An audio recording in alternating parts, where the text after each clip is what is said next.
Welcome to Advisor Talk with Frank LaRosa.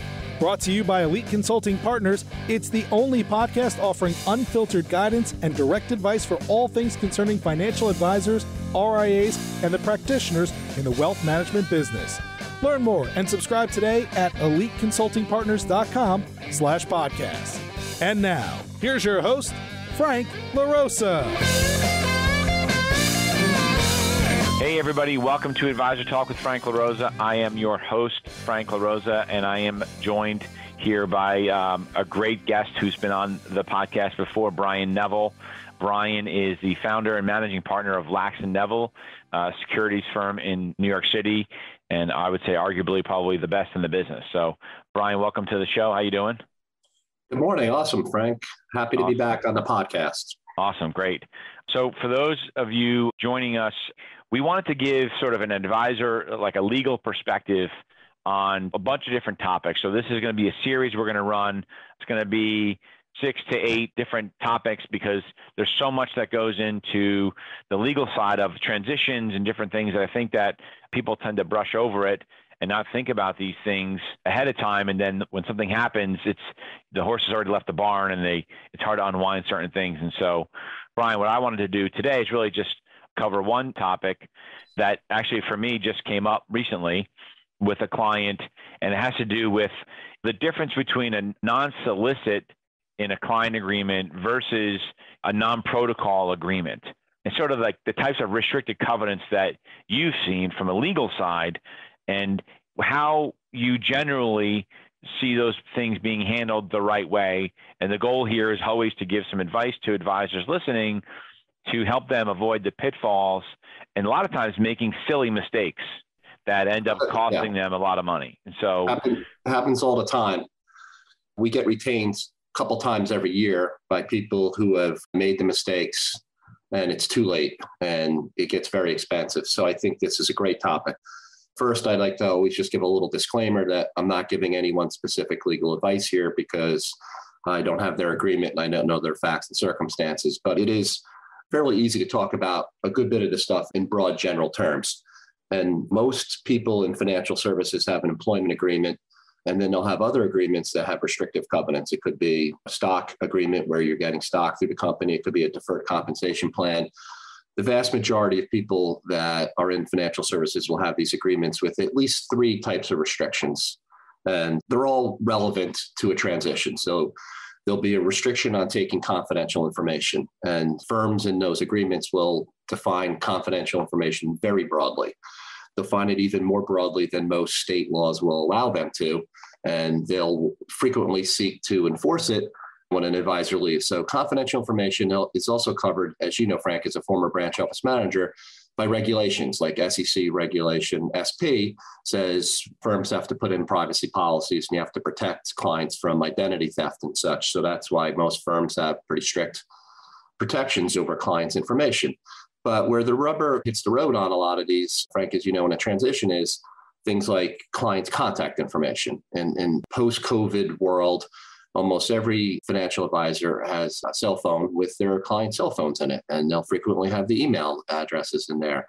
And I think most clients don't consider that information confidential. Most advisors don't consider it confidential, and yet some firms do. So when you're doing a transition, you need to have an understanding of what your existing firm's take on that is.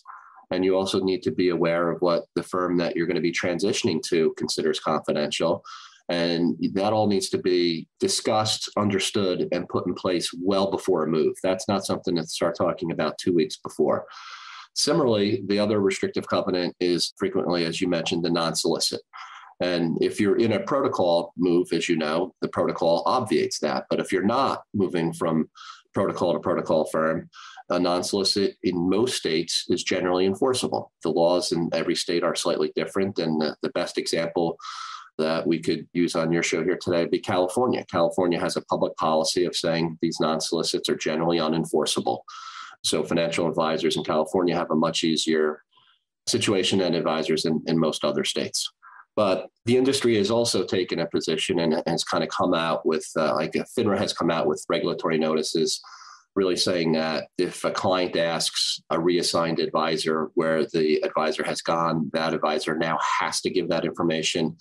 FINRA has taken positions that restrict firms' ability to get temporary restraining orders halting ACATs.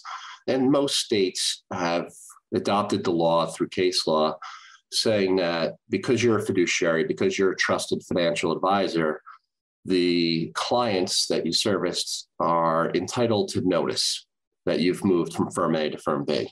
Most state laws take the position that that notice is not a solicitation, despite how broadly that the non-solicitation might be defined in the employment agreement. And the industry norm, I think, for the vast majority of firms is that a notice call is not violative of a non-solicit. And then there's also other restrictive covenants, Frank, on not soliciting employees. And that doesn't really come into play for teams. But these restrictive covenants result in litigation that we all see every year. And I think that the vast majority of advisors that find themselves getting sued have made mistakes and have done things that go too far. Mm-hmm. You know, we all read in Advisor Hub and in all the different publications some of the more salacious, silly, stupid things people have done and the allegations against them. And a lot of times it's things that probably are getting blown out of proportion in the pleadings. But one of the things I've said working with you, working with others is you just really need to plan ahead so you're not the team that's being made an example of. There was a case recently filed where the firm went through every document that the advisor had printed out. And there was a lot of stuff that was printed out that just looked suspicious. One of them was a review of portable scanning devices. And so you shouldn't be printing anything from your work printer leading into a transition that you wouldn't want your former manager to view as suspicious. And COVID has made a lot of things like that more difficult, of course, because the way firms protect what you can do at home and what you can't do. Another big mistake that we've seen folks making is emailing substantial client information from their work email to their personal email. Yeah. And that is a practice that was tolerated by most firms during COVID because you had to do it to service your clients. And it's something that maybe advisors are thinking, well, this is a new norm and it's tolerated. But then when you make a transition, it's not tolerated and firms take a negative view of it. So as a former manager, I know you've seen a lot of advisors doing some stuff that makes them a more likely target of litigation. But the goal in a transition would be... well, like an example, you use a printing example. What I always tell advisors, if you printed stuff and you did, it's too late, you already printed them. The best advice that I can give them is leave whatever they printed right on their credenza or in the back drawer. So when they do pull, and advisors don't know that you can pull print reports. When they do pull the print report and they say, hey, you printed 800 pages of whatever, and if your attorney, and you should always be represented by an attorney, says, yeah, well, he left them or she left them on the back credenza, they're right there. That goes over much better than saying, oh, he shredded them. Yep. Because no one ever believes you actually shredded them. They believe you took them out. But if you leave them there, at least they'll have a harder time proving, well, you left them there, but then you made photocopies of them. That is one of the classic ones. And it's gotten to the point now, and I 100% agree with that advice. I tell people when they're leaving documents that they've printed out, take a photo of it from a distance. So it's not like you actually can read it, but you can see the stack of documents. They're all there. Right. We've even to the point of customized some resignation letters saying that they've left all the materials that were printed and they're right and designate. They're on the top of the desk. They're in here. They're there. And we have a photograph of it to prove it. So yeah, the print cues are studied to see if there's any inappropriate information being taken. So let me ask you a question and go back to this non-solicit, because I met with somebody the other day and they had a non-solicit. They're not sure if the firm's in protocol or not. We're going to check on that. And you mentioned this fiduciary responsibility to them to at least let the clients know, have a notice that they are not there anymore. So can you give an example of what that might be? And what's your opinion on, maybe this is a leading question, but I'm leading the witness, an email versus a phone call versus a message versus a Facebook message? What's your opinion, and what would you recommend as the best type of notification? It's interesting because the word that you came out there, which is the best, and what I would say is actually you need to look at it on a risk scale. So if you do, and this used to be done a lot in the industry and it's a little old fashioned, if you do like a fancy announcement on high grade paper and it's just an announcement and it simply says, Brian Neville has left firm A, is proud to be at firm B, here's his contact information. That's the safest because no one can misconstrue it. It is what it is. It's just an announcement. There's no solicitation. And you can't even put a brochure about the new firm in the envelope. You just that, nothing more. So that's safest. And then the next safest would be where you have a script that is the same thing as that announcement and you follow it to the T and you take notes. And what a lot of firms will do if they're the receiving firm, they want to supervise that process to minimize their litigation risk.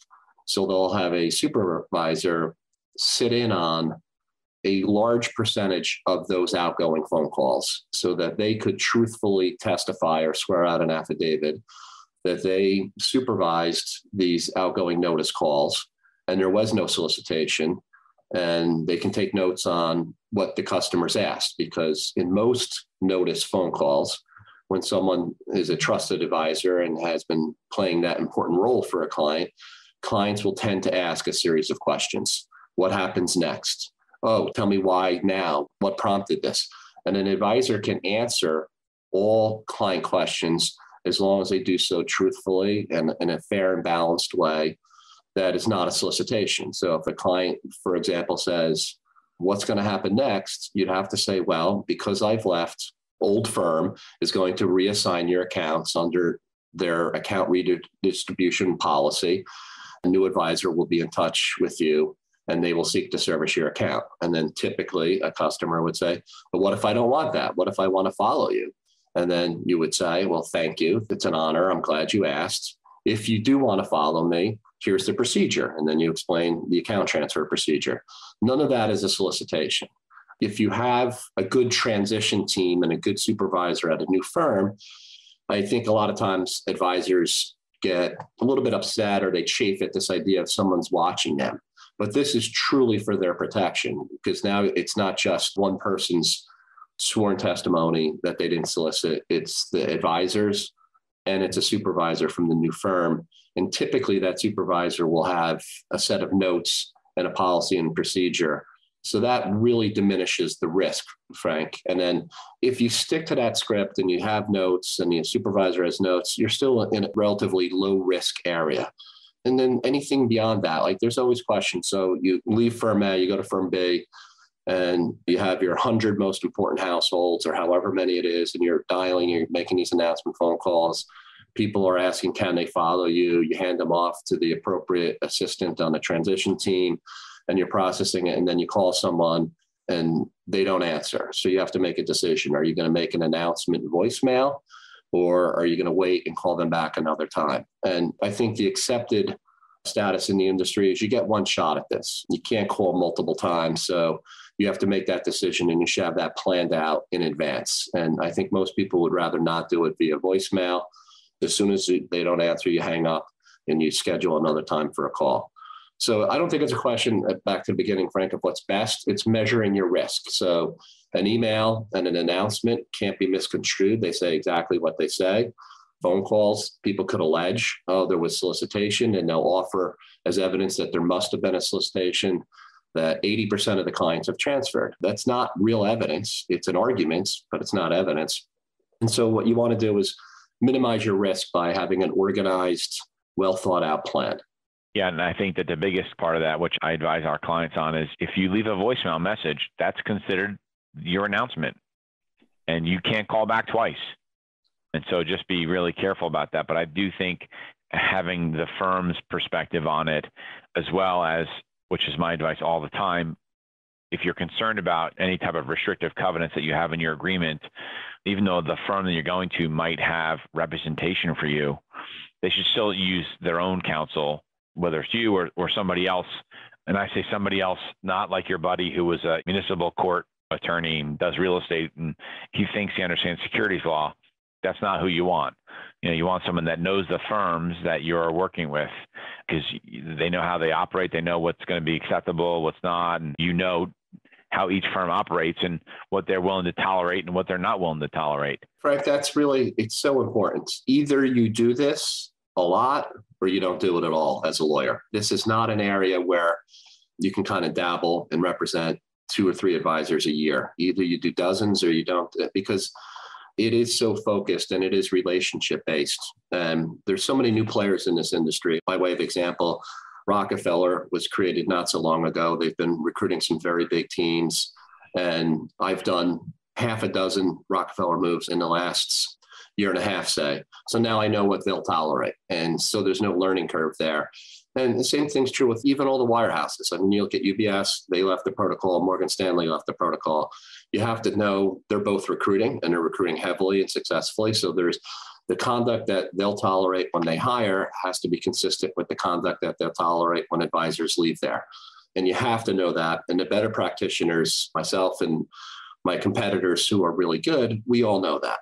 And so to your point of hire a lawyer, but hire someone who does this, I'm never upset if someone calls, interviews me, and is considering hiring me, and then they go and they hire one of my high quality competitors. That's fine. But when I hear like they hired their brother-in-law, to your point, who specializes in DWI and criminal defense, I shudder because I know that guy's out of his comfort zone. He probably got pressured because he's the brother-in-law to take it, and his learning curve is so steep. It's awful.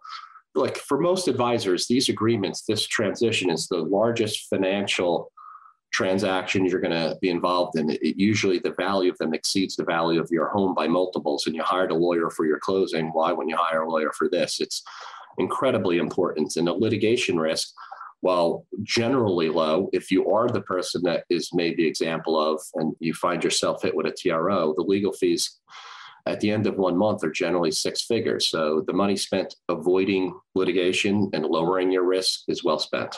Yeah. Well, this was great. I really wanted to cover this one particular topic because I think there are some other topics that we can really, look, we can talk about all these topics for hours. And I just think it's really important because, like you said, it is your most, aside from your family and maybe your house, it's your most valuable asset. And for a lot of the large practices, it's actually more valuable than their homes. And you only do this one time, and to do it wrong can really have some major, major impact on you and your family. And so it's really just important to get ahead of these things and be smart about it. And people hire, like you said, they hire an attorney to get them out of a traffic ticket or to do a closing on their house. They should have one for this also. So I appreciate you covering this topic. For our listeners, again, Brian has been doing this a long time. Brian, what's the best way for them to contact you if they wanted to reach out to you? Yeah, I mean, anyone that wants a consultation, please just call our office, and we're easily found on the internet, Lax and Neville. Just call and ask whoever answers that day to schedule a call with Brian, and we'll set up a call. And as I've told you, Frank, any of your clients, anyone interested, we give at least a half an hour, usually is more, as a free consultation. And this is what we do. Lax & Neville represents financial advisors in transitions and regulatory matters and investigations, you name it. We're a very focused law firm with a narrow specialization. Got it. Okay, great. Thanks a lot. We appreciate it. Great advice. And I hope it was great for our audience. We appreciate it. Thank you. Thank you. Thanks for listening to Advisor Talk with Frank LaRosa.